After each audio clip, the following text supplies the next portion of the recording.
All right, hey everyone, welcome back.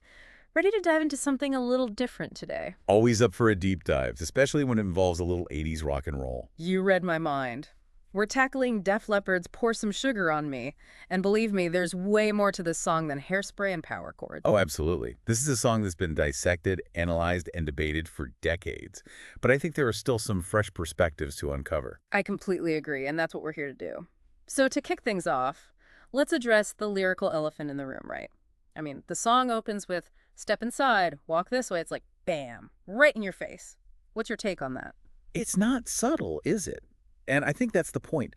It's about as direct and commanding as you can get, which, if we think about it, feeds right into one of the song's main themes. Desire.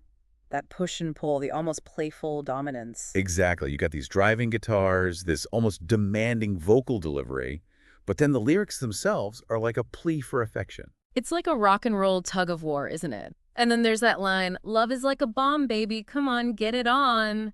Talk about a metaphor that explodes off the page. Right. It's intense. It really sets the tone for the entire song. This isn't your typical love song with gentle affections and delicate metaphors. It's raw, urgent, in your It's face. totally in your face. I mean, you've got Demolition Woman, Video Vamp, He Wants to Be Sugared. It's excessive, but that was the 80s, wasn't it? Absolutely. It was an era of excess in music and culture, and Pour Some Sugar on Me embodies that spirit perfectly. But what's interesting is that beneath all that bombast, there's actually some really clever writing going on. I've always thought that. It's easy to dismiss it as a party anthem, but when you really listen to the lyrics, like that part, peaches and cream, hot sticky sweet, those are actually really evocative descriptions. It's almost like, Sensory overload. yes, that's it. They're tapping into something more primal and relatable, that need for connection, that craving for something sweet and satisfying. And that's what makes this song so fascinating. It manages to be both incredibly over the top and surprisingly nuanced at the same time. It's playing with these universal themes of desire, vulnerability, and the kind of addictive nature of love. It's like a sugar rush, you know? You get that initial blast of energy, but then there's this deeper craving underneath it all. And that's the beauty of music. It can tap into those primal instincts, those universal emotions, and make us feel things on a visceral level.